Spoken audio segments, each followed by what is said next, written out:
সম্প্রতি পশ্চিমবঙ্গে 26,000 চাকরি বাতিল হয়েছে, তবে অযোগ্যদের তালিকা প্রকাশ করতে হবে এই দাবি কিন্তু উঠেছিল। তবে জানা গেছে যে সুপ্রিম কোর্টের নির্দেশে প্রকাশ্যে এসেছে অযোগ্য শিক্ষকদের তালিকা, যেখানে নাম রয়েছে শাসক দলের একাধিক নেতা নেত্রীরও। নিজেকে অযোগ্য বলে মানতে নারাজ তৃণমূলের নেত্রী কোহেলি ঘোষ। কি বলেছেন চাকরিহারা দাপুটে তৃণমূল নেত্রী কোহেলি ঘোষ, শুনে নেব। কাণ্ড চলছে 2022 সালে যখন প্রথম আমার নামটা আসে ডিসেম্বর মাসে, তখন আপনারাও নিউজ করেছিলেন এবং আমি 2022-এর ডিসেম্বরের পরে 2023-এর 2 জানুয়ারি হাইকোর্টে প্রথম কেস করি এবং কেস করার সাথে সাথে আমি কিন্তু আমার কেসের যে ব্রিফ করা হয়েছিল, আমার যিনি অ্যাডভোকেট ছিলেন শঙ্কর প্রসাদ দলপতি, আমার ব্রিফ চাইলে আপনারা দেখতেই পারেন।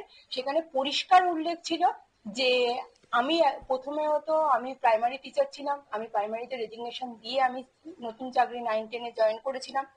আর দ্বিতীয়ত, যেহেতু সিবিআই লিস্টে নাম ছিল, আমি কিন্তু সিবিআই কে চ্যালেঞ্জ করেছিলাম যে আমি আমার নিজের যোগ্যতায় চাকরি পেয়েছি, সেখানে আমি কোনো দুর্নীতি করেছি কিনা বা কারোর কোনো টাকার বিনিময়ে চাকরি পেয়েছি কিনা সেটা আমাকে প্রমাণ করে দিক। আজ পর্যন্ত অনেককেই আমি জানি, আমাদের মতো ক্যান্ডিডেট যারা ছিল সিবিআই ডেকে তাদের ইন্টারোগেশন করা হয়েছে, আমাকে করা হয়নি। এবং কেন করা হয়নি আমি জানি না। আমি প্রথম দিন থেকেই ইডি সিবিআই যে কোনো তদন্তকারী সংস্থার সঙ্গে বসতে রাজি ছিলাম, কারণ আমি জানি আমি পরীক্ষা দিয়েছি, আমার প্রথম লিস্টে নাম ছিল এবং সেই অনুযায়ী ইন্টারভিউ হয়েছে, আমি চাকরি পেয়েছি। তারপর কেন আমার নামে অভিযোগটা এলো, সেই অভিযোগটা কিন্তু প্রমাণ করে দেওয়ার দায়িত্ব যে তদন্তকারী সংস্থা আমাকে টেন্টেড করে দিয়েছে আজকে, তাহলে তাকে কিন্তু প্রমাণ করে দেওয়ার কথা। 3 বছর ধরে তারা এখনো পর্যন্ত আমাকে জানায়নি যে কেন আমাকে এই টেন্টেড তালিকায় ফেলা হলো। আপনারা শুনলেন তৃণমূল নেত্রীর বক্তব্য। তবে সে বিষয়ে আরো বিস্তারিত জানবো এই মুহূর্তে পশ্চিমবঙ্গ থেকে যুক্ত হয়ে গেছে প্রতিনিধি গোপাল শীল। গোপাল দা, এই যে সুপ্রিম কোর্টের নির্দেশে অযোগ্য শিক্ষকদের তালিকা প্রকাশ হয়েছে, সেখানে তিনি বলছেন, বিশেষ করে দাপুটে যিনি তৃণমূল নেত্রী কোহেলি ঘোষ, তিনি বলছেন যে তিনি কোনোভাবেই অযোগ্য নয়। সমস্ত সার্টিফিকেট তিনি তুলে ধরেন এবং ইডি সিবিআই এর সামনে তিনি বসে সমস্ত প্রশ্নের জবাব তিনি দেবেন বলেই তুলে ধরছেন। তবে কেন অযোগ্যদের তালিকায় তার নাম উঠে এলো, কি বলবে?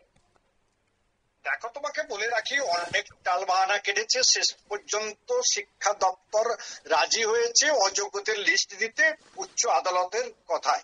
গতকালই উচ্চ আদালতের কথায় লিস্ট প্রকাশ করা হয়।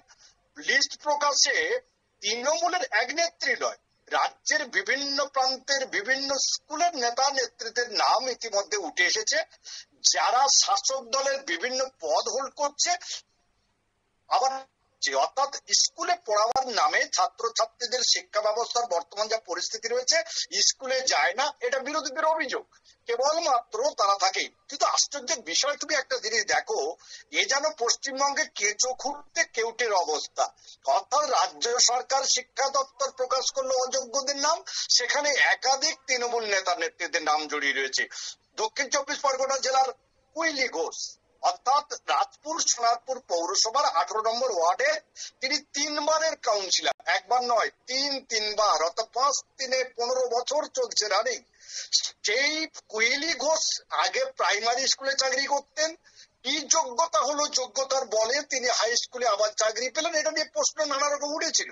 এলাকার মানুষের দাবি, এই যে কোহেলি ঘোষ, তিনি তার ক্ষমতার অপব্যয় করে চাকরি পেয়েছেন এবং সেটা হাতে নাতে প্রমাণিত হয়েছে। কিন্তু কোহেলি ঘোষ কিন্তু একদম নির্দ্বিধায় পরিষ্কার বললেন, তিনি মেধার জন্য পেয়েছেন, বারবার বিভিন্ন পরীক্ষা দিয়েছেন, পরীক্ষায় পাস করেছেন, করার পরে হয়েছেন, কোনো ঘুষ, কোনো কিছু, কোনো উপঢৌকন কাউকে দেননি, তিনি চাকরি পেয়েছেন।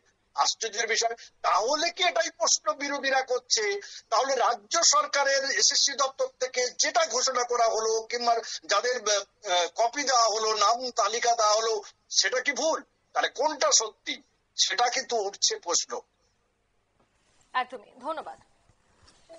অর্থাৎ অযোগ্য যে তালিকা প্রকাশ করা হয়েছে সেটা কি তবে ভুল, নাকি এই ধরনের সার্টিফিকেট জাল? একাধিক বিষয়, একাধিক প্রশ্ন তো থাকছেই। তবে এখন দেখার বিষয় অবশেষে কি হয়। নিয়ে নিচ্ছি ছোট্ট একটি বিজ্ঞাপন বিরতি, সঙ্গে থাকুন।